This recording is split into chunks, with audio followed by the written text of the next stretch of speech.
ನಿನ್ನೆ ನಡೆದ ಕಾರ್ಯಕ್ರಮ ಕುರಿತಂತೆ ಬಿಜೆಪಿ ಅಲಿಗೇಷನ್ ಅನ್ನ ನೀವು ನೋಡಿರ್ಬಹುದು. ಮಲ್ಲಿಕಾರ್ಜುನ್ ಖರ್ಗೆ ಅವರು ಒಂದು ಹೇಳಿಕೆಯನ್ನು ಕೊಟ್ಟರಲ್ಲಿ ಯಾರ ಹೆಸರು ತಗೋಬೇಡಿ, ಪಕ್ಷ ಒಗ್ಗಟ್ಟ ನಡೀತದೆ ಅಂತ. ಆದ್ರೆ ಬಿಜೆಪಿ ಅದನ್ನ ಕಾಂಗ್ರೆಸ್ 4 ಭಾಗವಾಗಿದೆ. ಸೋನಿಯಾ ನೋಡಿ, ಬಿಜೆಪಿ ಅವರಿಗೆ ಅವ್ರ ಪಕ್ಷ ನೋಡ್ಕೊಳಕ್ ಹೇಳಿ. ಖರ್ಗೆ ಸಾಹೇಬ್ರು ನಮ್ಮ ಪಕ್ಷದ ವರಿಷ್ಠರು, ಹಿರಿಯರು. ಅವರಿಗೆ ಅನುಭವನೂ ಇದೆ, ಆ ವಯಸ್ಸು ಇದೆ. ಯಾರಿಗನ ಸರಿಪಡಿಸೋದು, ಬೈಯೋದಿರ್ಬೋದು, ಶಿಸ್ತಿಗೆ ಹಾದಿನಲ್ಲಿ ನಡೆಸೋದಿರ್ಬೋದು, ಅವ್ರಿಗೆ ಅಧಿಕಾರ ಇದೆ. ಬಿಜೆಪಿಗೆ ಏನಿದೆ ಅದ್ರ ಬಗ್ಗೆ? ಈಗ ಯುವಕರಿಗೆ ಶಿಸ್ತು ಹೇಳ್ಕೊಡೋದು ತಪ್ಪ? ಬಿಜೆಪಿನಲ್ಲಿ ಶಿಸ್ತಿಲ್ಲ.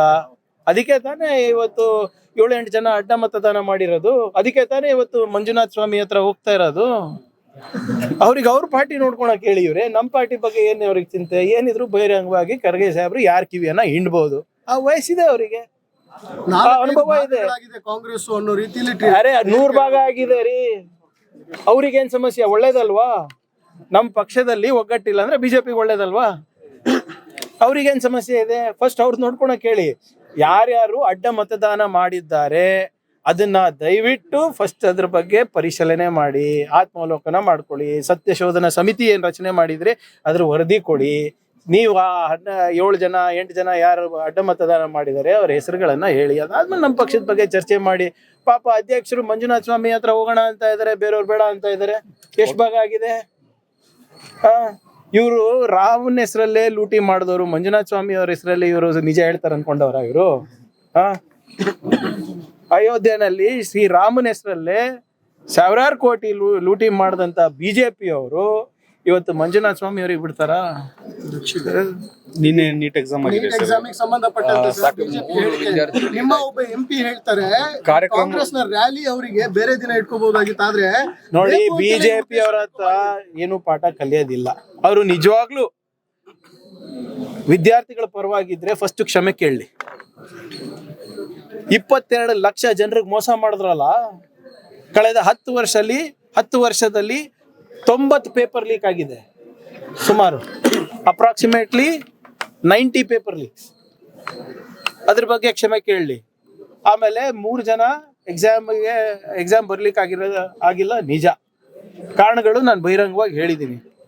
ಒಬ್ರು ಮಾಗಡಿಯಿಂದ ಬರ್ತಾ ಇದ್ರು, ಮಾಗಡಿನಲ್ಲಿ ಇತ್ತ ನಮ್ದು ಇದರಲ್ಲಿ ನಮ್ಮ ಕಾಂಗ್ರೆಸ್ ರ್ಯಾಲಿ. ಇನ್ನೊಬ್ರು ಹಳೆ ಹಾಲ್ ಟಿಕೆಟ್ ತಂದಿದ್ರು, ಇನ್ನೊಬ್ರು RT ನಗರಿಂದ ಬರ್ತಾ ಇದ್ರು ಅಂತ ಇದೆ. ಆಮೇಲೆ ನೀಟ್ ಬಹಳ ಸ್ಪೆಸಿಫಿಕ್ ಡೈರೆಕ್ಷನ್ಸ್ ಇದೆ ಅಲ್ಲ, 11 ಗಂಟೆ ಗೇಟ್ ತೆಗಿತಾರೆ, 1:15 ಒಳಗೆ ಇರಬೇಕು, 2.5 hours ಬಿಫೋರ್ ಇರಬೇಕು ಅಂತ ಹೇಳಿದ್ರು ಕೂಡ ಕೆಲವು ಬಯೋಮೆಟ್ರಿಕ್ ಕೂಡ ಹಾಕೋಬೇಕು ಅಂತ ಇದೆ. ಬಹಳ ಸ್ಪಷ್ಟವಾದಂತ ಸ್ಟ್ಯಾಂಡರ್ಡ್ ಆಪರೇಟಿಂಗ್ ಪ್ರೊಸೀಜರ್ಸ್ ಅನ್ನ ಕೊಟ್ಟಿದ್ದಾರೆ. 720 ಜನನೋ ಏನೋ RC ಕಾಲೇಜ್ನಲ್ಲಿ ಬರ್ದಿದ್ದಾರೆ. ಅದರಲ್ಲಿ 140 ಜನ ಆಬ್ಸೆಂಟ್ ಇದ್ರು. ಅವರೆಲ್ಲ ಹೆಂಗ್ ಹೋದ್ರು? ಮತ್ತೆ ನೋಡಿ, ರಾಜಕೀಯ ಮಾಡಬೇಕು ಅಂದ್ರೆ ಸರಿಯಾಗಿ ಮಾಡಿ, ಲಾಜಿಕಲ್ ಆಗಿ ಮಾಡಿ. ಮತ್ ನೀವು ಫಸ್ಟ್ ಕ್ಷಮೆ ಕೇಳ್ರಪ್ಪ. ಈಗ ಡೆಲ್ಲಿನಲ್ಲಿ ಅಲ್ಲೂ ಕೂಡ ಸ್ಟೂಡೆಂಟ್ಸ್ಗೆ ಎಕ್ಸಾಮ್ ಬರ್ಲಿಕ್ಕೆ ಆಗಿಲ್ಲ. ಅದಕ್ಕೆ ಬಿಜೆಪಿ ಸರ್ಕಾರ ಕಾರಣನ? ಅಲ್ಲಿ ಮುಂಬೈನಲ್ಲೂ ಕೂಡ 4 ಜನ ಪರೇಲಲ್ಲಿ ಇರ್ಬಹುದು, ದೊಂಬಿವಿಲಿನಲ್ಲಿ ಇರ್ಬಹುದು, ಅಲ್ಲಿ ಬರ್ಲಿಕ್ಕೆ ಆಗಿಲ್ಲ. ಅಂದ್ರೆ ಮಹಾರಾಷ್ಟ್ರ ಗೌರ್ಮೆಂಟ್ ಅಲ್ವಾ ಕಾರಣ?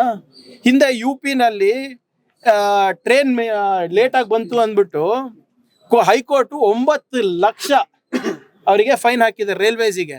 ರಾಜೀನಾಮೆ ಕೊಡ್ತೀರಾ ನೀವು? ಅಶ್ವಿನಿ ವೈಷ್ಣವ್ದು ಧರ್ಮೇಂದ್ರ ಪ್ರಧಾನ್ ಅವ್ರ ಲೀಕ್ ಆದ ತಕ್ಷಣ ನೀವು ರಾಜೀನಾಮೆ ಕೊಡ್ತೀರಾ? ನೋಡಿ, ಇವರಿಗೆ ಸಾಮಾನ್ಯ ಪ್ರಜ್ಞೆ ಇದ್ರೆ ಮಾತಾಡಬಹುದು. ಇವ್ರೆ ಈ ಖಾಲಿ ಟ್ರಂಕ್ಗಳ ಜೊತೆ ಏನಂತ ಮಾತಾಡೋದು? But MP sir, Lok Sabha MP ಈ ರೀತಿ ಅಲಿಗೇಷನ್ ಮಾಡ್ತಿರೋದು. ಪ್ರಧಾನ ಮಂತ್ರಿಗೆ ಸಾಮಾನ್ಯ ಪ್ರಜ್ಞೆ ಇಲ್ಲ ಅಂದ್ರೆ ಅಂತವ್ರೆ ಆರ್ಸ್ ಬರ್ತಾರೆ. ಬನ್ನಿ ಸರ್, ಈ ಆಣೆ ಪ್ರಮಾಣದ ವಿಷಯದಲ್ಲಿ ಬಿಜೆಪಿಗೆ ಇನ್ನೂ ಕೂಡ ಯಾರು ಅಡ್ಡ ಮತದಾನ ಮಾಡಿದ್ದಾರೆ ಅನ್ನೋದನ್ನ ಕಂಡುಹಿಡಿಯಕ್ ಆಗ್ತಾ ಇಲ್ಲ. ನನ್ಗೆ ಗೊತ್ತಿಲ್ಲ. ಇವ್ರೆ ಅವ್ರು ಯಾರ ಮೇಲಾನ ಪ್ರಮಾಣ ಮಾಡ್ಕೊಳ್ಳಿ, ನನ್ಗೇನ್ ಮಾಡೋದಿದೆ? ಅದು ನಮ್ಮ ಪಕ್ಷದ ಸಮಸ್ಯೆ ಅಲ್ಲ. ನಾನು ಹೇಳ್ತಾ ಇದ್ದೀನಲ್ಲ, ರಾಮನ ಹೆಸರಿನಲ್ಲೇ ವಂಚನೆ ಮಾಡುವಂತ ಜನರು ಮಂಜುನಾಥ ಸ್ವಾಮಿ ಹೆಸರಲ್ಲಿ ನಿಜ ಹೇಳಬಹುದಾ? ಅದು ಗೊತ್ತಿಲ್ಲ. ಕಾಂಗ್ರೆಸ್ ಸರ್ ಒಡೆದ ಮನೆ ಅಂತಾರೆ. ನಿಮಗೆ ಈ ಪ್ರಕರಣವನ್ನು ನೋಡಿ, ನಮ್ಮ ಒಗ್ಗಟ್ಟನ್ನ ನೋಡ್ಬಿಟ್ಟೆ ಅಲ್ಲ ಇವತ್ತು 7-8 ಜನ ಬಿಜೆಪಿ ಅವ್ರು ನಮ್ಗೆ ಓಟ್ ಹಾಕಿದ್ದು. ಇಲ್ಲಪ್ಪ, ಇವ್ರ ಕಡೆಯಿಂದ ನಾವೇನು ಈಗ JDS ಅವರು ಒಂದು ಕ್ಯಾಂಡಿಡೇಟು ಹಾಕ್ತೀನಿ ಅಂತ ಹೇಳಿದ್ರು. ಅದಕ್ಕೆ ಬಿಜೆಪಿ ಅವ್ರದ್ದು ಕೂಡ ಒಪ್ಪಿಗೆ ಇದೆ ಅಂತ ವಿಜೇಂದ್ರ ಅವರು, ಅಶೋಕ್ ಅವ್ರು ಹೇಳಿದ್ರಲ್ಲ. ಹಾಗಂದ್ರೆ ಒಗ್ಗಟ್ಟಿತ್ತ JDS BJP-ನಲ್ಲಿ? ನಿಮ್ಮ ಮನೆ 100 ಬಾಗಿಲಾಗಿದೆ, ನೀವು ಯಾಕೆ ನಮ್ಮ ಮನೆ ಬಗ್ಗೆ ಯೋಚನೆ ಮಾಡ್ತಾ ಇದ್ದೀರಾ? MLC ಎಲೆಕ್ಷನ್ನಲ್ಲಿ ಎಲ್ಲ ಅಭ್ಯರ್ಥಿಗಳು, ಎಲ್ಲ 5 ಅಭ್ಯರ್ಥಿಗಳು ಫಸ್ಟ್ ರೌಂಡಲ್ಲಿ ಆರ್ಸ್ ತಂದಿದ್ದೀವಿ. ಫಸ್ಟ್ ರೌಂಡ್, ಸೆಕೆಂಡ್ ರೌಂಡ್ ತನಕ ಹೋಗೇ ಇಲ್ಲ ನಾವು. ನಾನು ಹೋದ ಬಾರಿನೂ ಹೇಳಿದೆ, ಪಾಪ ಯತ್ನಾಳವ್ರು ಒಂದು ಓಟ್ ಹಾಕಿರ್ಲಿಲ್ಲ ಅಂದ್ರೆ ಒಂದೇ ಸೀಟ್ ಬರ್ತಾ ಇತ್ತು BJP-ಗೆ. ಸ್ವಲ್ಪ ದಯವಿಟ್ಟು ನಿಮ್ಮ ಮನೆಯನ್ನ ಪರಿಶೀಲನೆ ಮಾಡ್ಕೊಳ್ಳಿ, ಇಲ್ಲಿದ್ರೆ ಇನ್ನ ಒಂದು 6 ತಿಂಗಳಲ್ಲಿ ಇನ್ನ 10 ಜನ ಕಿತ್ತು ಬರ್ತಾರೆ ನೋಡಿ. ಲೋಕಸಭೆಯಲ್ಲಿ ಸರ್ ತಮ್ಮ ನಂಬರ್ ಗಳನ್ನ ಹೆಚ್ಚಿಸಿಕೊಳ್ಳುವಂತ ಪ್ರಯತ್ನ ಆಗ್ತಿದೆಯಾ ಬಿಜೆಪಿಗೆ? UBT-ನ ಈಗ ಹೊಡೆದು ಆಪರೇಷನ್ ನೋಡಿ, TMC ಇರ್ಬೋದು, UBT ಶಿವಸೇನಾ ಇರ್ಬೋದು, ನಿಮ್ಮ JDS ಇರ್ಬೋದು, JDU ಇರ್ಬೋದು, ಇದೊಂದು ಪ್ಯಾಟರ್ನ್ ಇದೆ BJP ಅವ್ರದ್ದು. ಎಲ್ಲ ಸಂಸ್ಥೆಗಳನ್ನ ದುರುಪಯೋಗ ಮಾಡ್ಕೊಂಡು ಪ್ರಾದೇಶಿಕ ಪಕ್ಷವನ್ನ ಮುಗಿಸುವ ಒಂದು ಪ್ರಯತ್ನ ನಡೆದಿದೆ ಅವ್ರದ್ದು. ಅದಕ್ಕೆ ಬಲಿ ಕೂಡ ಆಗ್ತಾ ಇದ್ದಾರೆ ಜನರು. It's just matter of time. ನೋಡಿ, ಇಲ್ಲಿ JDS ಅದೇ ಕತೆ ಆಗೋದಿಲ್ಲ ಸರ್. ಇನ್ನೊಂದು ಬಿಡದಿ ಹೋರಾಟವನ್ನು ಜೋರು ಮಾಡಿದ್ದಾರೆ ಸರ್, ನಿನ್ನೆ ಪಾದಯಾತ್ರೆ ಮಾಡೋರು ನಿಖಿಲ್ ಅವರು. ರೆಸ್ಪಾನ್ಸ್ ಹೆಂಗಿತ್ತು ಜನರಲ್ಲಿ? ನಿಖಿಲ್ ಅವರು ಮಾಡಿರ್ಬೋದು, ಅವರಿಗೆ ಸ್ವತಂತ್ರ ಇದೆ, ಸಂವಿಧಾನಿಕವಾಗಿ ಅವ್ರ ಹಕ್ಕಿದೆ, ಮಾಡಲಿ, ನೋ ಪ್ರಾಬ್ಲಮ್. ಜನರ ಸ್ಪಂದನೆ ಸಿಕ್ಕಿದ್ಯಾ ಅವರಿಗೆ? ಭೂಮಿ ಕಳ್ಕೊಂಡವರ ಅಥವಾ ಯಾರು ಭೂಮಿಯನ್ನ ಕೊಡ್ಲಿಕ್ಕೆ ತಯಾರಾಗಿದ್ದಾರೆ ಅವ್ರ ಹತ್ರ ಸ್ಪಂದನೆ ಸಿಕ್ಕಿದ್ಯಾ? ಗ್ರೌಂಡ್ ರಿಯಾಲಿಟಿ ನೋಡೋಣ.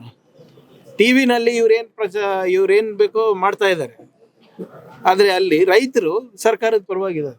ಜಸ್ಟ್ ಮ್ಯಾಟರ್ ಆಫ್ ಟೈಮ್, ನಿಮ್ಗೆ ಗೊತ್ತಾಗ್ತದಲ್ಲ. ಈಗಾಗಲೇ ಚೆಕ್ ವಿತರಣೆ ಕಾರ್ಯಕ್ರಮ ನಡೆದಿದೆ, ಪರಿಹಾರ ಕೊಡೋದು. ಈಗ ಎಲ್ಲರೂ ಬರ್ತಾ ಇದ್ದಾರಲ್ಲ. ಸರ್, ಸಂವಿಧಾನವನ್ನು ಅತಿ ಹೆಚ್ಚು ಬಾರಿ ಬದಲಾಯಿಸುವ ಕಾಂಗ್ರೆಸ್ ಅವರೇ ಈಗ ಅದ್ರ ಮೇಲೆ ಪ್ರಮಾಣ ಬದಲಾಯಿಸಿಲ್ಲ. ಇವರಿಗೆ ಬದಲಾಯಿಸೋದಕ್ಕೆ ತಿದ್ದಕ್ಕೆ ಏನು ಅರ್ಥ ಗೊತ್ತಾಗಲ್ವಾ ಅವರಿಗೆ?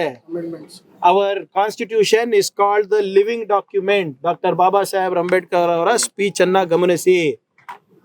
ಇತಿಹಾಸನ ಓದ್ರಪ್ಪ ನೀವು, RSS BJP ಅವರು. ನಿಮ್ದಾದಂತ ಇತಿಹಾಸವನ್ನ ಓದ್ಲಿಕ್ಕೆ ನಾವಿಲ್ಲ. ಡಾಕ್ಟರ್ ಬಾಬಾ ಸಾಹೇಬ್ ಅಂಬೇಡ್ಕರ್ ಅವರು ಬಹಳ ಸ್ಪಷ್ಟವಾಗಿ ಹೇಳಿದ್ದಾರೆ, the constitution of India is going to be a living document. ಆ ಕಾಲಕ್ಕೆ ಆ ಸಂವಿಧಾನ ಕರೆಕ್ಟ್ ಆಗಿದೆ. ಕಾಲಕ್ಕೆ ಜನರ ಅನಿಸಿಕೆ ಪ್ರಕಾರ ಬದಲಾವಣೆ ಅಲ್ಲ, ತಿದ್ದುಪಡಿ ಮಾಡಬೇಕು ಅಂದ್ರೆ without changing the directive principles, without changing the fundamentals of the constitution ತಿದ್ದುಪಡಿ ಮಾಡಬಹುದು ಅಂತ ಹೇಳಿದ. ಅಂದ್ರೆ 371J ಸಿಕ್ಕಿದೆ ಅಲ್ಲ ನಮ್ಗೆ, ಅದೇನ್ ಬದಲಾವಣೆನಾ? ಕಾನ್ಸ್ಟಿಟ್ಯೂಷನ್ ತಿದ್ದುಪಡಿಗೆ ಬದಲಾವಣೆಗೆ ಅಜಗಜಾಂತರ ವ್ಯತ್ಯಾಸ ಇದೆ. ನಾನು ಹೇಳ್ದಂಗೆ ಇದನ್ನ ನಾವು ಅಸೆಂಬ್ಲಿನಲ್ಲಿ ಚರ್ಚೆ ಮಾಡಿದ್ರಲ್ಲ, ಕಾಗೇರಿ ಅವ್ರ ಸ್ಪೀಕರ್ ಇದ್ದಾಗ. ಅದನ್ನ ನನ್ನ ಭಾಷಣ ನೋಡ್ಕೊಳಕ್ ಹೇಳಿ. ಓದಕ್ ಇಂಟ್ರೆಸ್ಟ್ ಇಲ್ಲ ಅಂದ್ರೆ ನನ್ನ ಭಾಷಣ ನೋಡಕ್ ಹೇಳಿ ಅವರಿಗೆ. BJP RSS ಉತ್ತರ ಬಂತ ಸರ್? ನೀವು ಬರುತ್ತೆ ರೀ, 100 ವರ್ಷದ ಸಂಸ್ಥೆ. ಆ ದೇಶಭಕ್ತರು ಎಲ್ಲೋ ಇಟ್ಟಿರ್ತಾರೆ ಕಾಗದಗಳು, ಹುಡುಕಕ್ ಟೈಮ್ ಬೇಕಾಗುತ್ತೆ. ನೋಡಿ ಹೇಗೆ ನಾವು ನೀವು ಎಲ್ಲರೂ ಸೇರಿ ಅವರ 100 ವರ್ಷದ ಸಾಧನೆಗಳನ್ನ ಹುಡುಕ್ತಾ ಇದ್ದೀವಿ, ಹಾಗೆ ಅದೇ ರೀತಿ ಅವರು ಕಾಗದನ್ನ ಹುಡುಕ್ತಾ ಇರಬೇಕು. ಇವತ್ತಿಲ್ಲ ನಾಳೆ ಕೊಡ್ತಾರೆ, ಎಲ್ಲಿ ಹೋಗ್ತಾರೆ? ಸಮಾಧಾನದಿಂದ ಇರ್ತೀರಿ sir? C, police officers first ಪಾಠ ಏನ್ ಗೊತ್ತಾ? ರಿಸ್ಟ್ರೆಂಟ್. ಅಕ್ರಮ ಮಾಡಲ್ಲ ಅವರು, ಅಥವಾ ಆಕ್ರಮಣಿಕವಾಗಿ ಅವ್ರು ಮಾಡೋದಿಲ್ಲ, ಅಟ್ಯಾಕ್ ಅಲ್ಲ. Restraint is the first. ತಾಳ್ಮೆ ಇರೋದು ಫಸ್ಟ್ ಪಾಠ ಪೊಲೀಸರಿಗೆ. ಸೊ ಹೋಮ್ ಡಿಪಾರ್ಟ್ಮೆಂಟು ಈಗ ನಾನು ಮಂತ್ರಿ ಆಗಿದ್ದೀನಿ, ಫಸ್ಟ್ ನಾನು ರಿಸ್ಟ್ರೆಂಟೇ ತೋರಿಸೋದು, ಸಮಾಧಾನದಿಂದಾನೇ ಇರೋದು, ತಾಳ್ಮೆಯಿಂದಾನೇ ಇರೋದು. ಈಗ ಪತ್ರ ಬರೆದು 1 ವಾರ ಆಗಿದೆ, ಯಾಕೆ ಅಷ್ಟು ಅರ್ಜೆಂಟ್ ಮಾಡ್ತೀರಾ? 100 ವರ್ಷ ಇತಿಹಾಸ ಯಾವ್ದು ನಾಗ್ಪುರ್ನಲ್ಲಿ ಬಿಟ್ಟಿದಾರಾ? ಡೆಲ್ಲಿ ಆಫೀಸಲ್ಲಿ ಇದೆಯಾ? ಕೇಶವ್ ಕೃಪನಲ್ಲಿ ಇದೆಯಾ? ತರ್ತಾರೆ. ಅಥವಾ ಯಾವ್ದಾದ್ರು ಹಳೇ ಸರ್ಸಂಚಾಲಕ್ ಮನೆಯಲ್ಲಿ ಇದೆಯೋ? ತರ್ತಾರಲ್ಲ. ಯಾಕೆ? ತಂದಾಗ ಖಂಡಿತವಾಗಿ ನಿಮ್ಗೆ ಫಸ್ಟ್ ಹೇಳ್ತಾರಾ? ಅದಾದ್ಮೇಲೆ ನನ್ಗೆ ಹೇಳೋದು. ಅವ್ರು ಫಸ್ಟ್ ಯಾವಾಗ್ಲೂ ಕೂಡ ಮಾಧ್ಯಮಕ್ಕೆ ಹೇಳ್ತಾರೆ, ನಿಮ್ಗೆ ಫಸ್ಟ್ ಬರ್ತದೆ, ಬಂದಾಗ ನನ್ಗೆ ಹೇಳಿದೆ. ಸರಿ ಸರ್, ಸರಿ sir, okay sir, thank you sir.